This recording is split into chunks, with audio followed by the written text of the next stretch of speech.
नमस्कार। प्रारंभ पर आप सभी का स्वागत। मैं अवनीश। चैनल को आपने सब्सक्राइब तो कर ही रखा है। इसके वीडियोस को लाइक कीजिए और इन्हें शेयर भी कीजिए। आइए आज चलते हैं। कल संसद के दोनों जो सदन हैं, राज्यसभा और लोकसभा, उनका मानसून सत्र शुरू हुआ। सुबह अमूमन जैसा इस देश का विपक्ष हंगामा करता है और हंगामे के बाद कांग्रेस के साथ जो भी पार्टियां संसद में खड़ी हैं उनका भी वो आदत बन चुकी है। तो इस बार ऑपरेशन सिंदूर पर पूरा हंगामा शुरू हुआ, जबकि सरकार उस पर बहस की बात कह चुकी है और बहस होनी है। ये सारी चीजें तय हो जाने के बाद शाम जबकि खबरें अब धीरे धीरे थिराती, तो राज्यसभा के सभापति और देश के उपराष्ट्रपति धनखड़ साहब के इस्तीफे की बात आई और धनखड़ साहब ने अपने पद से इस्तीफा दे दिया। हालांकि धनखड़ साहब ने जो इस्तीफा देने के कारण बताए, वो कारण उन्होंने खुद अपने एक्स हैंडल से अपना रेजिग्नेशन लेटर उसको पब्लिक किया। न सिर्फ उसको पब्लिक किया, बल्कि एक साफ सुथरे वातावरण में पूरे दिन उन्होंने काम किया और काम करने के बाद शाम को उन्होंने रिजाइन किया। जो कारण उन्होंने अपने इस्तीफे में बताए हैं, वो कारण विशुद्ध रूप से स्वास्थ्यगत कारण है। कि स्वास्थ्य के आधार पर उन्होंने कहा है कि हम अब खुद को इतना सक्षम नहीं पा रहे हैं कि हम अब इस पद पर बने रहें। लेकिन जहां इस देश में नरेंद्र मोदी की सरकार हो, नरेंद्र मोदी की सरकार कोई निर्णय ले या उसके सरकार रहते किसी की नियुक्ति हो या किसी का त्याग पत्र हो और वो चर्चा में नहीं आए और उस पर सुने पे सुहागा क्या हो जाता है? धनखड़ साहब।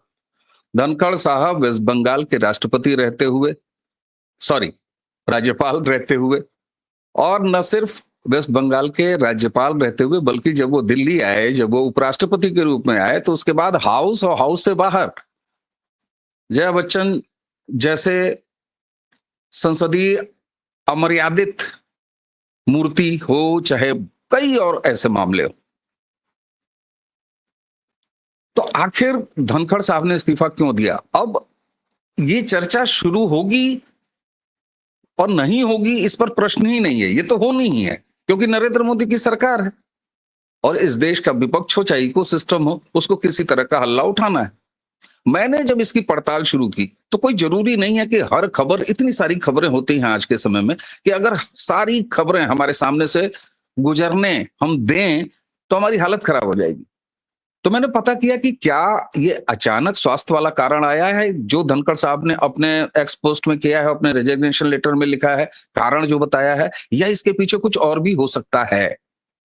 तो साफ तौर पर मुझे मिला कि अभी कुछ ही समय पहले वो एक कार्यक्रम में गए थे और वहां पर वो बेहोश हुए, उनकी तबीयत वहीं खराब हुई और इधर वो एम्स में 9 तारीख को गए थे, 12 तारीख को उनको अस्पताल से छुट्टी मिली, सीने में दर्द की शिकायत, यानी हृदय रोग संबंधी। ऐसे में एक व्यक्ति जो 74 साल का है, जिसने लगातार सक्रिय जीवन एक सांसद के रूप में हो, चाहे एक राज्यपाल के रूप में हो, चाहे उपराष्ट्रपति के रूप में हो, तमाम और व्यस्तताएं, एक लॉयर भी रहे हैं धनखड़ साहब, इमोशनल व्यक्ति हैं, भारतीयता को जीते हैं, भारतीय संस्कृति के। अगर कोई वर्तमान राजनीति में विद्यमान अगर कोई पुरुष एक्टिव दिखाई देता है तो उनमें से एक नाम है धनखड़ साहब। और जिस तेवर के साथ वो ममता बनर्जी हो, चाहे और भी मामले, उनको लोग, हम याद करते रहते हैं उनको, और उनसे लोग रिलेट करते थे। रिलेट इसलिए करते थे कि जिस तरह की खुली अभिव्यक्ति धनखड़ साहब उन परंपराओं को, उन मिथकों को तोड़ते हुए करते थे कि भाई राज्यपाल हैं, उनको ऐसे नहीं करना चाहिए, अरे ये तो उपराष्ट्रपति हैं, उनको सो कॉल्ड ऐसे नहीं करना चाहिए। ये एक जबरदस्ती कांग्रेसी वर्क कल्चर का एक जो नियम, अलिखित नियम बनाया गया था, धनखड़ साहब उसको तोड़ते थे, उन परंपराओं को तोड़ते थे।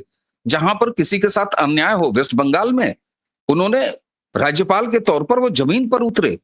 जब हिंदुओं के साथ वहां पर प्रताड़ना हुई और ममता बनर्जी सरकार उसे लगभग स्पॉन्सर कर रही थी उस सारे कृत्य को, और करती रही, धनखड़ साहब वहां पर खूब वोकल हुए। धनखड़ साहब अपने ऊपर, संस्कृतियों के ऊपर जब बात आई, किसानों के ऊपर जब बात आई, तब भी धनखड़ साहब पॉजिटिव तरीके से मुखर रहे। ऐसे में ये साफ तौर पर दिखाई देता है कि इसके पीछे और कोई कारण नहीं है।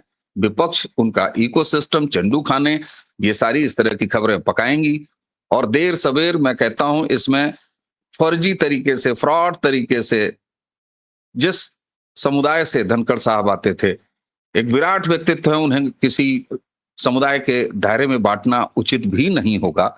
लेकिन फिर भी वहां भी, मैं जाट समुदाय का नाम ले रहा हूं, वहां भी वो भी कार्ड खेला जाएगा कि देखिए किस तरीके से धनखड़ साहब ने, ये सवाल शुरू है। लेकिन जिस खुले दिली के लिए, जिस सिंप्लिसिटी के लिए, जिस सादगी के लिए, जिस विनम्रता के लिए और जिस कमिटमेंट के लिए, जिस स्वतंत्र रूप से अपनी बात कहने के लिए, सही बात कहने के लिए धनखड़ साहब जाने जाते हैं, निश्चित तौर पर अगर 74 साल की उम्र में एक व्यक्ति जो खुद को फिट नहीं समझ रहा हो काम के लिहाज से, क्योंकि उपराष्ट्रपति केवल कम से कम भारतीय जनता पार्टी या एनडीए की सरकारों में मुखौटा नहीं रही है। गए वो दिन जब कांग्रेसी आला कमान के इशारे पर झाड़ू लगाने को भी तैयार हुआ करता था राष्ट्रपति भवन। ज्ञानी जैल सिंह की मैं बात कर रहा हूं। उन्होंने कहा था कि इंदिरा गांधी हमारी नेता हैं, अगर वो कहेंगी तो मैं झाड़ू भी लगाऊंगा। ये देश ऐसे भी राष्ट्रपति देख चुका है। हालांकि बहुत सारे लोगों को अब ये क्यूरियोसिटी होगी, चलते चलते बता देता हूं कि अगर धनखड़ साहब ने इस्तीफा दिया है राष्ट्रपति महोदया को, राष्ट्रपति महोदया उसे स्वीकार कर लेंगी। स्वीकार होने के बाद कैसे उपराष्ट्रपति ऑफिस चलेगा? क्यों? क्योंकि राज्यसभा के सभापति भी होते हैं। ऐसा एक मामला कृष्णकांत, स्वर्गीय कृष्णकांत, उपराष्ट्रपति रहते हुए पद पर उनका निधन हुआ था। उस समय कलाम साहब राष्ट्रपति थे और कलाम साहब ने 1 महीने के अंदर बाई इलेक्शन कराया था उपराष्ट्रपति पद का और उसके बाद उपराष्ट्रपति नियमित आ गए थे। तब जबकि उपसभापति, जो कि सभापति के बाद, जैसे इस समय हरिवंश जी हैं, वैसे ही उस समय नजमा हेपतुल्ला उपसभापति थी। तो अभी धनखड़ साहब के इस्तीफा देने और उपचुनाव के बाद नए उपराष्ट्रपति के आने तक जो उपसभापति हैं वो व्यवस्था चलाएंगे राज्यसभा की हरिवंश जी।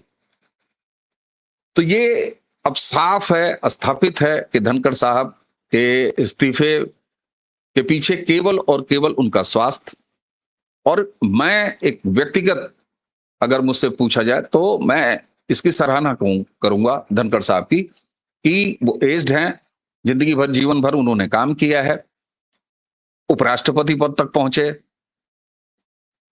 खुद को किसान पुत्र, गवई समाज जो भारतीय संस्कृति वाला समाज है उसके एक नुमाइंदगी करते हैं। तो ऐसे में धनखड़ साहब अगर अब स्वास्थ्य लाभ लेंगे, आराम करेंगे, तो निश्चित रूप से इनडायरेक्ट तरीके से वो जिस तरीके से वैचारिक स्तर पर, चाहे इस समय जो सरकार हो या भारतीय संस्कृति के स्तर पर, बहुत सारा काम धनखड़ साहब करेंगे। और धनखड़ साहब ऐसे जीवट वाले व्यक्ति हैं कि वो बैठे रह जाएं, ऐसा मुमकिन नहीं है। हालांकि एक बार फिर मसाला मिल गया है और जब आप ये वीडियो देख रहे होंगे तब तक हर तरह के कार्ड खेले जाएंगे। जाट भाइयों में भी इस तरह का कार्ड खेला जाएगा कि देखो देखो निपटा दिया जी, फलाने हैं। हर जगह ये एलिमेंट हैं और सत्र चल रहा है। तो विपक्ष का क्या है भाई? विपक्ष तो नरेंद्र मोदी के समय में अगर किसी के किचन में आटा भी खत्म हो जाए तो संभवतः उसके लिए भी नरेंद्र मोदी जी के नाम से एफआईआर करा दें कि साहब हम आटा पिसवाए नहीं, आटा पहुंचा नहीं, मोदी जी इसके लिए जिम्मेदार हैं। तो निश्चित तौर पर वो लोग इसमें तमाम तरह के एंगल खोजने का प्रयास करेंगे। उनका इकोसिस्टम, एक जो तमाम और प्लेटफॉर्म्स पे वो तमाम बेरोजगार सेक्टर 16 छाप मीडिया के भूतपूर्व एंकर, पत्रकार जो आजकल यूट्यूब पर अपनी वो दुकान खोले बैठे हैं, वो सब भी निश्चित तौर पर सवाल आपके सामने लाते रहेंगे कि देखिए देखिए धनखड़ साहब ने आखिर इस्तीफा दे दिया। एक जाट पुत्र का इस्तीफा नरेंद्र मोदी सरकार ने ले लिया। इस सस्ते पंथ के लिए भी तैयार रहिए।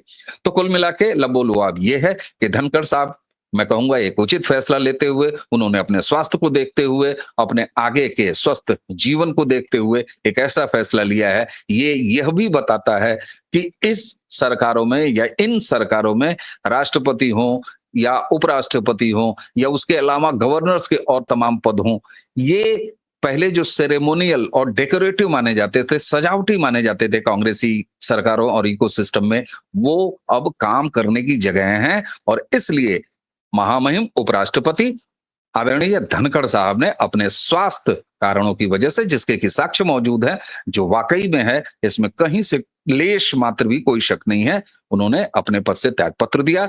हम धनखड़ साहब के स्वास्थ्य लाभ और स्वस्थ रहने की कामना करते हैं और इसी के साथ आईना दिखाते हैं इस देश की पाखंडी ऐसी स्थापित मीडिया जो खुद को न जाने क्यों अस्थापित कहती है। तो इसी के साथ आज का ये वीडियो यहीं समाप्त करेंगे। चैनल को आपने सब्सक्राइब कर रखा है, वीडियोस को लाइक करते रहिए, इन्हें शेयर भी करते रहिए और अपने और इष्ट मित्रों से चैनल को सब्सक्राइब करवाइए। लाइक का बटन जरूर दबाइएगा और बेल आइकन दबाएंगे तो वीडियोस की सूचना भी आपको मिलती रहेगी। तो आज का ये धनखड़ साहब के ऊपर, उनके इस्तीफे पर वीडियो अब यहीं समाप्त करेंगे। मुझे यानी अमनीश को आज्ञा दीजिए। नमस्कार।